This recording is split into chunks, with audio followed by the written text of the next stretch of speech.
জুলাই গণহত্যা মামলায় ৮ সেনা ও পুলিশ কর্মকর্তাকে গ্রেফতার দেখিয়ে কারাগারে প্রেরণ, ১ মাসের মধ্যে তদন্ত প্রতিবেদন জমা দেওয়ার নির্দেশ। রাজধানীতে অটোরিকশা বন্ধে তৎপরতা নেই কর্তৃপক্ষের, অভিযানের আগে পুনর্বাসনের ব্যবস্থা করার দাবি চালকদের।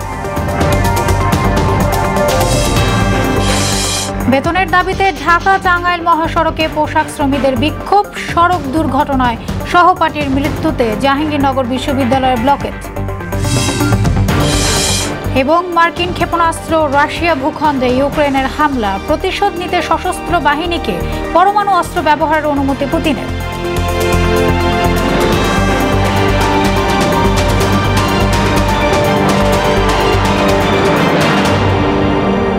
আসসালামু আলাইকুম, সবাইকে স্বাগত মোহনা সংবাদে। পুরোটা সংবাদ জুড়ে আছি আমি সোনিয়া ইসলাম। শুনছিলেন শিরোনাম, এবারে যাব বিস্তারিত। জুলাই আগস্ট গণহত্যার মামলায় সাবেক পুলিশ প্রধান চৌধুরী আব্দুল্লাহ আল মামুন ও এনটিএমসির সাবেক মহাপরিচালক অবসরপ্রাপ্ত মেজর জেনারেল জিয়াউল আহসান সহ ৮ কর্মকর্তার বিরুদ্ধে ১ মাসের মধ্যে তদন্ত শেষ করার নির্দেশ দিয়েছেন ট্রাইব্যুনাল। একই সঙ্গে তাদের কারাগারে রাখার নির্দেশ দিয়েছেন আন্তর্জাতিক অপরাধ ট্রাইব্যুনালের চেয়ারম্যান বিচারপতি গোলাম মুর্তুজা মুজিমদারের নেতৃত্বে ৩ সদস্যের বেঞ্চ ট্রাইব্যুনালে আদেশ দেন। মামলার পরবর্তী শুনানির জন্য আগামী ১৯ ডিসেম্বর দিন ধার্য করা হয়েছে। আদালতে আবেদনের পক্ষে শুনানি করেন চিফ প্রসিকিউটর মোহাম্মদ তাজুল ইসলাম।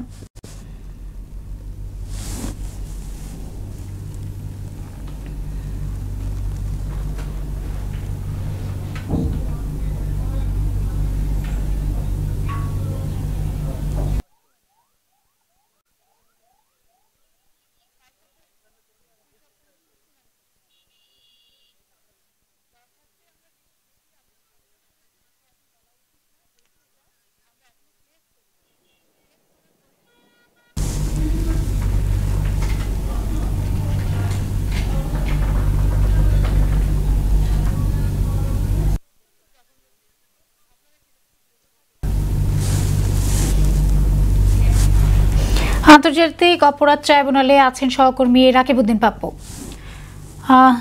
ট্রাইব্যুনালে আসামি পক্ষের আইনজীবীরা কথা বলছে, আমরা সরাসরি সেখানে চলে যাব।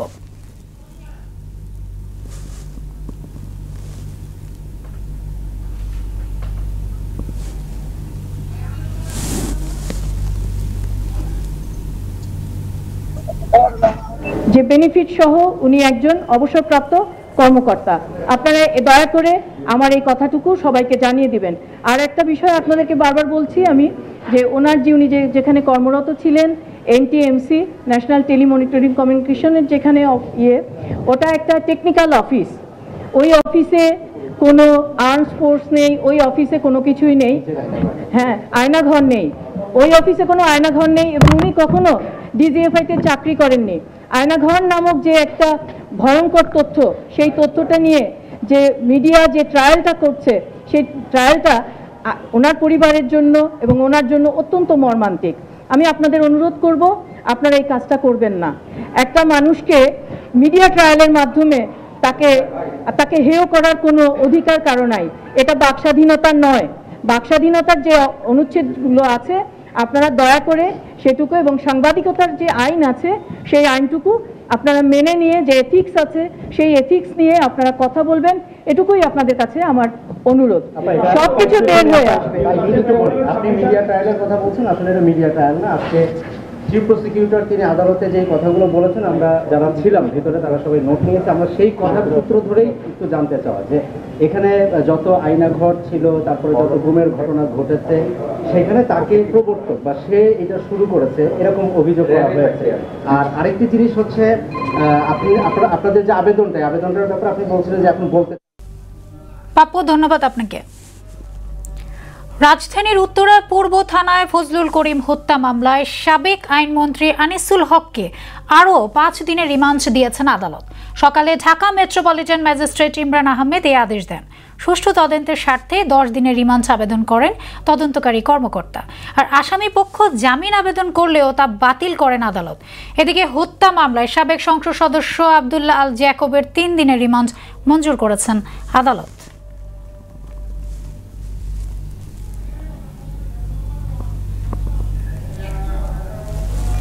উপদেষ্টা পরিষদের বৈঠকে চলছে। সকালে প্রধান উপদেষ্টা ডক্টর মোহাম্মদ ইউনূসের সভাপতিত্বে সচিবালয় মন্ত্রী পরিষদ কক্ষে বৈঠক শুরু হয়।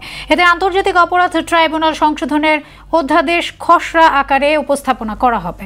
উপদেষ্টা পরিষদ অনুমোদন দিলে 2-1 দিনের মধ্যে অধ্যাদেশটি আইনে পরিণত হবে।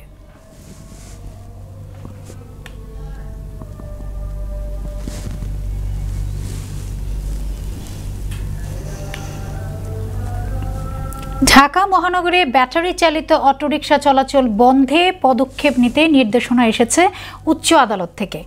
এখনও নির্দেশনার পুরোপুরি বাস্তবায়ন হয়নি, তবে প্রথম দিনেই রাজধানীর বিভিন্ন সড়কে কমেছে অটোরিকশা চলাচল। সড়কের দায়িত্বরত ট্রাফিক পুলিশ বলছে, আদালতের নির্দেশনা বাস্তবায়নের জন্য ইতিমধ্যে কার্যকর শুরু হয়ে গেছে। আটক হওয়া রিকশা চালকেরা জানাচ্ছেন, বিকল্প আয়ের ব্যবস্থা না থাকায় অটোরিকশা বন্ধ হলে সীমাহীন ক্ষতির মধ্যে পড়বেন তারা।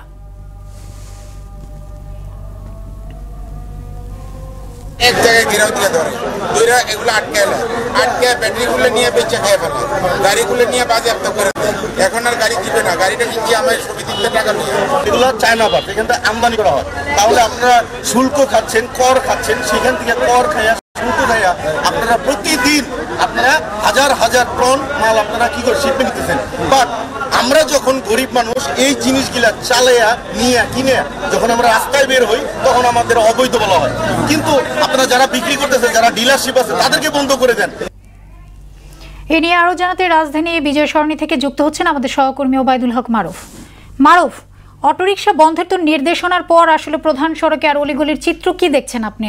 চালকরাই বা কি বলছেন? সব মিলে কি তথ্য আছে আপনার কাছে মারুফ?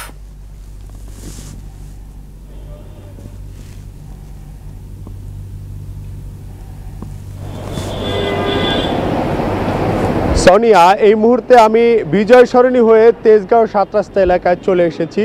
আমরা পুরো রাজধানীর বিভিন্ন জায়গা ঘুরে দেখেছি যে অটোরিকশা বন্ধের যে আদালতের নির্দেশনা, সেই নির্দেশনা বাস্তবায়নের প্রথম দিনে প্রশাসনের, পুলিশের বা ট্রাফিকের পক্ষ থেকে খুব বেশি তোড়জোড় দেখা না গেলেও এই আদালতের নির্দেশনার খবরে ইতিমধ্যে রাস্তায় অটোরিকশার চলাচল খুব সীমিত দেখা যাচ্ছে।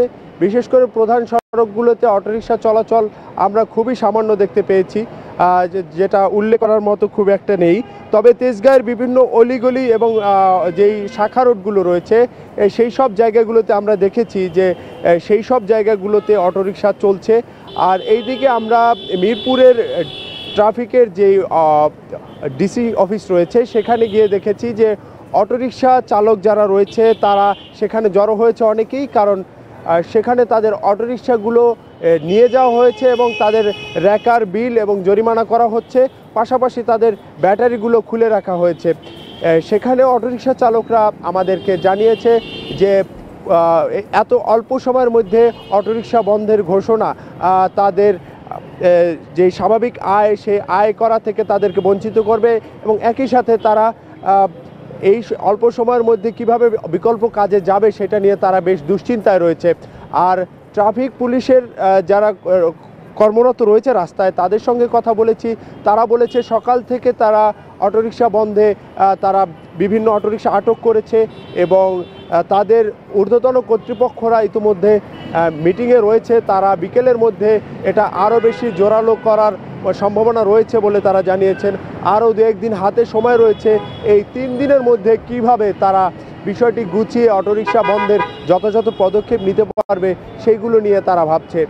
সব মিলিয়ে এই ঢাকার 7 রাস্তা, তেজগাঁও, মিরপুরের বিভিন্ন সড়ক সব জায়গায় আমরা দেখেছি যে অটোরিকশা চলাচল কিছুটা কমেছে। তবে বিভিন্ন জায়গায় এটাও দেখেছি যে ট্রাফিক পুলিশের যেই কার্যক্রম সেটা অনেকটা সীমিত, বা তারা খুব বেশি জোরালোভাবে এই কার্যক্রমটা এরই মধ্যে আজকে দিনে ইতিমধ্যে আমরা খুব বেশি একটা চোখে পড়েনি যে ট্রাফিক পুলিশ তাদের অটোরিকশা বন্ধের জন্য বা রিক্সা বন্ধের জন্য খুব বেশি জোরালো ভূমিকা পালন করছে বা ধরপাকড় করছে, এমনটা খুব একটা দেখতে পাচ্ছি না।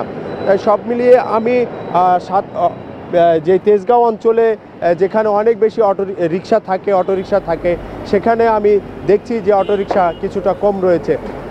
রাজধানীর 7 রাস্তা থেকে সব মিলিয়ে এই ছিল আমার কাছে। সোনিয়া। মারুফ, আপনাকে ধন্যবাদ। বকেয়া বেতনের দাবিতে আজও বিক্ষোভ করেছেন বেক্সিমকো ইন্ডাস্ট্রিয়াল পার্কের শ্রমিকরা। সকাল থেকে গাজীপুরের কাশিমপুর এলাকায় ঢাকা টাঙ্গাইল মহাসড়ক অবরোধ করেন তারা। এতে ভোগান্তিতে পড়েছেন এই রুটে চলাচলকারী হাজারো মানুষ। ঠিকমতো বেতন না পাওয়ায় মানবেতর দিন কাটাচ্ছে গার্মেন্টসটিতে কর্মরত প্রায় 40,000 শ্রমিকের।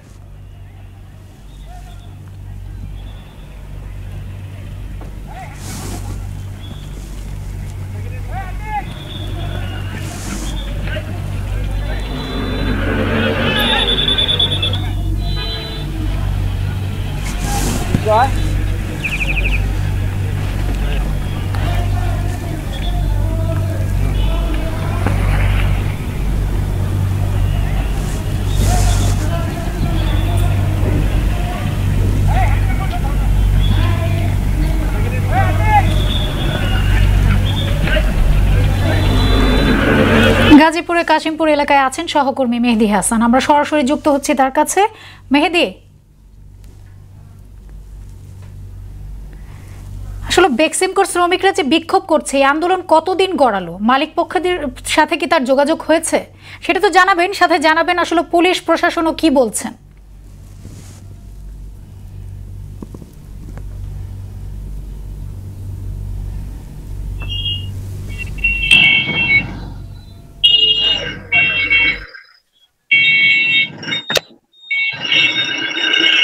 যেমনটি বলেছিলেন যে আজ 7ম দিনের মতো কিন্তু এই ঢাকা টাঙ্গাইল মহাসড়ক অবরোধ করে রেখেছে বেক্সিমকো ইন্ডাস্ট্রিয়াল পার্কের যে শ্রমিকেরা রয়েছে সেই শ্রমিকেরা। আমি সকাল থেকে দুপুর পর্যন্ত দেখেছি যে তারা বিভিন্ন জায়গায় বিভিন্ন ভাবে তারা এই রাস্তাগুলো অবরোধ করে রেখেছে, যার কারণে কিন্তু এই ব্যস্ততম একটি রাস্তা, সেই রাস্তাটাতে কিন্তু একেবারেই যান শূন্য হয়ে পড়েছে। আমি যদি একটু এই ঢাকা টাঙ্গাইল মহাসড়ক একটু দেখানোর চেষ্টা করি যে এই রাস্তা দিয়ে কিন্তু উত্তরবঙ্গের প্রায় 22টি জেলার পরিবহন কিন্তু এই রাস্তাটি দিয়ে যাতায়াত করে বা এই রাস্তাটি ব্যবহার করে। কিন্তু আজকে 7 দিন ধরে কিন্তু বিভিন্ন যাত্রীবাহী গাড়ি, পণ্যবাহী যে গাড়িগুলো রয়েছে সেই গাড়িগুলো কিন্তু এই রাস্তা দিয়ে কোনোভাবেই আর যাতায়াত করতে পারতেছে না। শুধু বেক্সিমকো ইন্ডাস্ট্রিয়াল পার্কের যে শ্রমিকরা রয়েছে তাদের বেতন ভাতার দাবিতে যে এই রাস্তাটা অবরোধ করে রাখার কারণে। আমি আপনাকে আরেকটা বিষয় জানিয়ে রাখি, আজ সকালে কিন্তু কিছু শ্রমিক যখন তাদের কর্মস্থলে যাচ্ছিলেন তখন কিন্তু একটি যাত্রীবাহী বাস তাদেরকে চাপা দেয়। সেক্ষেত্রে কিন্তু বেশ কয়েকজন শ্রমিক কিন্তু আহত হয় এবং এরই জেরে ধরে কিন্তু এই জিরানি এলাকাটা এখনো বেশ উত্তপ্ত দেখা যাচ্ছে। আমি কিছুক্ষণ আগে দেখেছি যে সেনাবাহিনীর সদস্য যারা রয়েছে তারা গার্মেন্টস শ্রমিকদের সাথে কথা বলেছে, তাদেরকে বুঝিয়ে এই রাস্তা থেকে সরিয়ে দেওয়ার চেষ্টা করতেছে, কিন্তু কোনোভাবে কিন্তু গার্মেন্টস শ্রমিকরা এই রাস্তার অবরোধ কিন্তু তারা মানছে না, যে তারা বেতন না নেওয়া পর্যন্ত কিন্তু তারা এই রাস্তা ছাড়বে না। তো ঢাকা টাঙ্গাইল মহাসড়কের শ্রমিকদের রাস্তা অবরোধের এই ছিল আমার কাছে সর্বশেষ তথ্য। মেহেদি, আপনাকে ধন্যবাদ। ব্যাটারি চালিত অটোরিকশার ধাক্কায় জাহাঙ্গীরনগর বিশ্ববিদ্যালয়ের মার্কেটিং বিভাগের শিক্ষার্থী আফসানা করিম রাচির মৃত্যুর ঘটনায় ব্লকেট কর্মসূচি পালন করছেন প্রথম বর্ষের শিক্ষার্থীরা। সকাল 6:45 থেকে বিশ্ববিদ্যালয়ের সবকটি ফটকে তালা ঝুলিয়ে দেন, পরে যানবাহন প্রবেশে বন্ধ করে দেয় তারা। শিক্ষার্থীরা জানান তারা 8 দফা দাবিতে জাহাঙ্গীরনগর ব্লকেট কর্মসূচি পালন করছেন। সেগুলো হলো নিরাপদ ক্যাম্পাস নিশ্চিত করা, 24 ঘন্টার মধ্যে এই কাঠামোগত হত্যার যথাযথ বিচার করা। যে হত্যাকাণ্ডটা আমাদের বোনের সাথে ঘটানো হয়েছে, এটা কোনো রিক্সা চালকের শুধু হত্যাকাণ্ড, রিক্সা চালক জড়িত না, এটা অবকাঠামোগত সিস্টেমের সাথে জড়িত। প্রশাসনকে আমরা 53তম আবর্তনের শিক্ষার্থীরা 8টি দফা জানিয়েছি। এই 8টা দাবি পূরণ না হওয়া পর্যন্ত আমরা 53তম আবর্তনের শিক্ষার্থীরা সকল ক্লাস, পরীক্ষা এবং একাডেমিক সকল কার্যক্রম আমরা বর্জন করেছি। কক্সবাজার পৌরসভার বর্জ্য থেকে রামু সিভিএম কম্পোস্ট প্ল্যান্টে প্রতিদিন তৈরি করা হচ্ছে 10 টন জৈব সার। এজন্য দৈনিক 80 টন বর্জ্য ডাম্পিং করার কথা থাকলেও করা হচ্ছে মাত্র 24 টন। পৌর কর্তৃপক্ষের অবশিষ্ট বর্জ্য বাকখালী নদীর চরে ডাম্পিং করায় পরিবেশ দূষণের সম্মুখীন হচ্ছে শহরবাসী। আমানুল হক বাবুর প্রতিবেদনে জানাচ্ছেন তাহসিন তারি। কক্সবাজার শহরে প্রায় ৩ লাখ মানুষের বসবাস, যেখানে প্রতিদিন অন্তত ৮০ টন বর্জ্য জমা হয়, যার মধ্যে ২৪ টন ফেলা হয় রামুর সিবিএম কম্পোস্ট প্লান্টে। অবশিষ্ট বর্জ্য শহরের বাঁকখালী নদীর চরে ডাম্পিং করে পৌর কর্তৃপক্ষ, যার ফলে হুমকির মুখে পড়েছে পর্যটন শহরটির পরিবেশ। এতে নেতিবাচক প্রভাব পড়ছে পর্যটনে। শহরের বর্জ্য থেকে মাসে প্রায় ১৫ টন জৈব সার উৎপাদন করা হয়। উৎপাদিত সার স্বল্প মূল্যে কৃষকদের মাঝে সরবরাহ করা হলে কৃষি উৎপাদন বাড়বে বলে মনে করেন স্থানীয়রা। পরেটা আলাদা করে আর যেগুলো সবজি আছে ওগুলো আলাদা করে হওয়ার মধ্যে ঢোকায় ৪৫ দিন পরে বাইর করে এগুলো বাদ যায় মনে চালানোর চাইলে আবার আমরা সার তৈরি করে ওই রামু কৃষি অফিসারদেরকে দিয়ে দিই। উৎপাদিত জৈব সার স্থানীয় কৃষকদের কাছে বিক্রির কথা জানান দায়িত্বরত ঠিকাদার। ২৪ টন আন্দাজ লাগে আমার একটা গাড়িতে, ওই বর্জ্যটা নিয়ে আমি সারটা রেডি করি। প্রতি মাসে ১৪-১৫ টন সার বেশি। সুন্দর পরিচ্ছন্ন নগরী গড়তে নির্দিষ্ট জায়গায় বর্জ্য ফেলার আহ্বান জানালেন নাগরিক ফোরামের এই নেতা। তারা খোলা জায়গায় না রেখে তাদের নির্দিষ্ট রিসাইক্লিং সেন্টার সেন্দাতে নিয়ে যাবে এবং সেখান থেকে এটাকে জৈব সারে রূপান্তরিত করবে। সব বর্জ্য কারখানায় রিসাইক্লিং করে জৈব সার উৎপাদনের মাধ্যমে শহর পরিচ্ছন্ন রাখার উদ্যোগের কথা জানালেন জেলা প্রশাসক। বর্জ্যগুলো আছে সেগুলোকে যদি আমরা রিসাইকেল করে আমরা যদি কিংবা প্রসেস করে থেকে সারে উৎপাদন করা কিংবা এটা যদি অল্টারনেটিভ অন্যান্য ইউজে পরিণত করা যায় তাহলে আমরা এখান থেকে কয়েক ধরনের সুবিধা পাবো। পরিবেশ দূষণ রোধ ও জীববৈচিত্র্য রক্ষায় অবিলম্বে বাঁকখালীর চরে বর্জ্য অপসারণ বন্ধের তাগিদ দিয়েছেন পরিবেশবিদরা। তাহসিন তারিন, মোহনা সংবাদ। এবার দেশের বাইরের খবর। যুক্তরাষ্ট্রের দেয়া দূরপাল্লার ক্ষেপণাস্ত্র দিয়ে প্রথমবারের মতো রাশিয়ার ভূখণ্ডে হামলা চালিয়েছে ইউক্রেন। প্রতিশোধ হিসেবে ইউক্রেনে পরমাণু অস্ত্র ব্যবহারের অনুমতি দিয়েছে রুশ প্রেসিডেন্ট ভ্লাদিমির পুতিন। বর্তমান অবস্থায় যুদ্ধ পরিস্থিতি ভয়াবহ পরিণতির দিকে যাচ্ছে বলে মনে করছেন বিশেষজ্ঞরা। ইশতিয়াক হোসেনের ডেস্ক রিপোর্ট। যুদ্ধের শুরু থেকে ইউক্রেনকে সামরিক সহায়তা দিয়ে আসছে যুক্তরাষ্ট্র, তবে এতে দূরপাল্লার ক্ষেপণাস্ত্র ব্যবহারের অনুমতি ছিল না। বাইডেন প্রশাসনের অনুমোদনের পর এবার দূরপাল্লার ক্ষেপণাস্ত্র ব্যবহার করে রুশ ভূখণ্ডে হামলা চালিয়েছে ইউক্রেন। মঙ্গলবার দেশটির পশ্চিমাঞ্চলীয় ব্রায়ানস্ক অঞ্চলে রুশ সামরিক স্থাপনা লক্ষ্য করে অন্তত ৬টি মিসাইল ছড়ে ইউক্রেন, যার মধ্যে ৫টাই আকাশ প্রতিরক্ষার মাধ্যমে প্রতিহতের দাবি করেছে মস্কো। তবে হতাহত কিংবা ক্ষয়ক্ষতির কোনো তথ্য প্রকাশ করেনি ক্রেমলিন। এই হামলাকে রাশিয়ার বিরুদ্ধে উস্কানি উল্লেখ করে যথাযথ ব্যবস্থা নেওয়ার কথা জানিয়েছেন রুশ পররাষ্ট্রমন্ত্রী সার্গেই ল্যাভরভ। এরই মধ্যে রুশ প্রেসিডেন্ট ভ্লাদিমির পুতিন নতুন এক পারমাণবিক নীতিমালা অনুমোদন দিয়েছেন। এতে কোনো অপারমাণবিক রাষ্ট্র যদি রাশিয়ার বিরুদ্ধে আক্রমণ চালায় এবং তাতে কোনো পারমাণবিক শক্তিধর দেশের সমর্থন পায়, তবে সেটি যৌথ আক্রমণ হিসেবে বিবেচিত হবে। এদিকে পারমাণবিক যুদ্ধের সম্ভাব্য ঝুঁকি মোকাবেলায় মোবাইল বোমা শেল্টার স্থাপন শুরু করেছে রাশিয়া। এর মাধ্যমে পারমাণবিক বিস্ফোরণের শকওয়েভ, রেডিয়েশনের পাশাপাশি প্রচলিত অস্ত্রের বিস্ফোরণ, ধ্বংসাবশেষ, রাসায়নিক পদার্থ ও আগুনের মতো বিভিন্ন ঝুঁকি থেকে ৪৮ ঘণ্টা পর্যন্ত সুরক্ষিত থাকা সম্ভব। রাশিয়ার সঙ্গে যুদ্ধের ১০০০তম দিন উপলক্ষে নিজেদের প্রতিরোধ ও অটল অবস্থানের কথা জানিয়েছে ইউক্রেন। দখলদারদের কাছে ইউক্রেন কখনো মাথা নত করবে না বলে এক বিবৃতিতে জানিয়েছেন ইউক্রেনীয় president Volodymyr Zelensky. Ishtiaq Hossain, Mohona সংবাদ। চাঁদপুরের ৮ উপজেলার কৃষকরা আধুনিক ভাসমান বেড পদ্ধতি বিষমুক্ত চারা উৎপাদন করছেন। বাজারে ভালো দাম পাওয়ার লাভবান হচ্ছেন চাষিরা। তবে বৃষ্টিতে জলাবদ্ধতায় অনেক কৃষক ক্ষতিগ্রস্ত হলেও পেয়েছেন সরকারিভাবে আর্থিক সহযোগিতা। সবজি চাষে মাঠ পর্যায়ে কৃষকদের পরামর্শ দিচ্ছে স্থানীয় কৃষি বিভাগ। মোহাম্মদ রফিকুল ইসলাম বাবুর প্রতিবেদনে জানাচ্ছেন আফরিন পপি। চাঁদপুরের কৃষকরা ভাসমান বেডে বিষমুক্ত চারা উৎপাদন করে নিজেদের ভাগ্য বদলের পাশাপাশি জেলাবাসীর চাহিদা পূরণেও ভূমিকা রাখছে। বাড়তি লাভের আশায় শীতকালীন সবজির চারা উৎপাদনে নিরলস পরিশ্রম করে চলছে তারা। জেলায় এবছর বৃষ্টিতে সৃষ্ট জলাবদ্ধতায় অনেক কৃষক ক্ষতিগ্রস্ত হয়েছে। সরকারের পক্ষ থেকে অনেক ক্ষতিগ্রস্ত কৃষকই পেয়েছেন প্রণোদনা। চাঁদপুরে বর্তমানে অন্তত ৯০,০০০ কৃষক আগাম সবজির চারা উৎপাদনে মাঠে ব্যস্ত সময় পার করছে। বেগুন, টমেটো, ফুলকপি, বাঁধাকপি, লাল শাক, করলা, লাউ, টমেটো সহ নানা জাতের সবজির চারা উৎপাদন করছেন তারা। প্রথম দিনের বৃষ্টি তো মার খেয়ে গেছে, এবার আমরা ভাই অনেক টাকা মার এইসব আমার জমি আছে 5 ঘন্টার উপরে, এই দাসারা লাগাইছি সবই শেষ, চারা বাড়া করলাম, এখন একটু বড় হয়েছে, আশা করি লাভবান হইব। টন নিয়ে অনেক কিছু সামনে করতে আসি, আগ্রসন হইতে আসি, কৃষকের সাথে আইয়া তো সাহায্য করে কয়। কৃষকদের নিয়মিত সব রকম পরামর্শ দিয়ে সহযোগিতা করছে স্থানীয় কৃষি বিভাগ। কৃষকদের জন্য আমরা নিয়মিত পরামর্শ কার্যক্রম, পাশাপাশি প্রদর্শনী এবং সরকারের পক্ষ থেকে যে প্রণোদনা এসছে তাদেরকে আমরা দিয়ে সহযোগিতা করার চেষ্টা করেছি।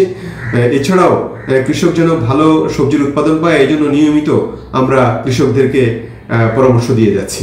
চাঁদপুরে এবছর সবজি চাষের লক্ষ্যমাত্রা 5500 হেক্টর, এর মধ্যে অর্জন হয়েছে 1350 হেক্টর। আফরিন পপি, মোহনা সংবাদ। আবারও দেশের বাইরের খবর। ইসরায়েলি বর্বর হামলায় গাজায় আরও 50 ফিলিস্তিনি নিহত ও 110 জন আহত হয়েছেন। এতে উপত্যকাটিতে প্রাণহানি পৌঁছেছে 43,972-এ। আহত সংখ্যা উন্নীত হয়েছে 1,04,008 জনে। ধ্বংসস্তূপের নিচে এখনও 10,000-এর বেশি মানুষ আটকে পড়েছেন বলে ধারণা করছে স্থানীয়রা।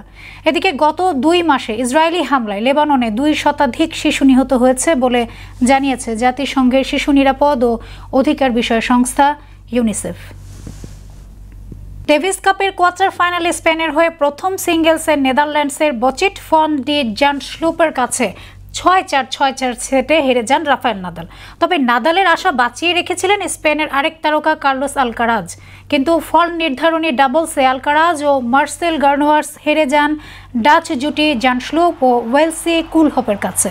ফলে বিদায় হন স্পেনের। আর হার দিয়ে টেনিসের সমাপ্তি ঘটল 22 বার গ্র্যান্ড স্ল্যাম জয়ী মহাতারক রাফায়েল নাদালের।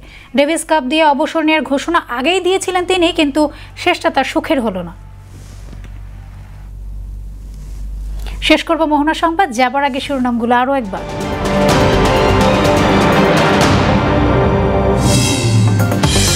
জুলাই গণহত্যা মামলায় 8 সেনা ও পুলিশ কর্মকর্তাকে গ্রেফতার দেখিয়ে কারাগারে প্রেরণ, 1 মাসের মধ্যে তদন্ত প্রতিবেদন জমা দেওয়ার নির্দেশ। রাজধানীতে অটোরিকশা বন্ধে তৎপরতা নেই কর্তৃপক্ষের, অভিযানের আগে পুনর্বাসনের ব্যবস্থা করার দাবি চালকদের। বেতনের দাবিতে ঢাকা টাঙ্গাইল মহাসড়কে পোশাক শ্রমিকদের বিক্ষোভ, সড়ক দুর্ঘটনায় সহপাঠীর মৃত্যুতে জাহাঙ্গীরনগর নগর ভার্সিটিতে ব্লকেজ।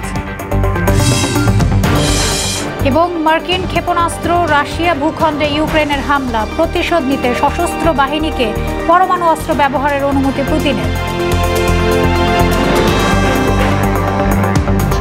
এই ছিল মোহনা সংবাদে। পরবর্তী সংবাদ বিকেল 5:30টায়। এর আগে সংবাদ এক নজরে দেখবেন বেলা 3টায়। মোহনার সবশেষ খবর জানতে ভিজিট করুন www.mohana.tv। সংবাদ দেখতে পারেন ফেসবুক, ইউটিউবেও। এতক্ষণ সঙ্গে থাকার জন্য ধন্যবাদ সবাইকে।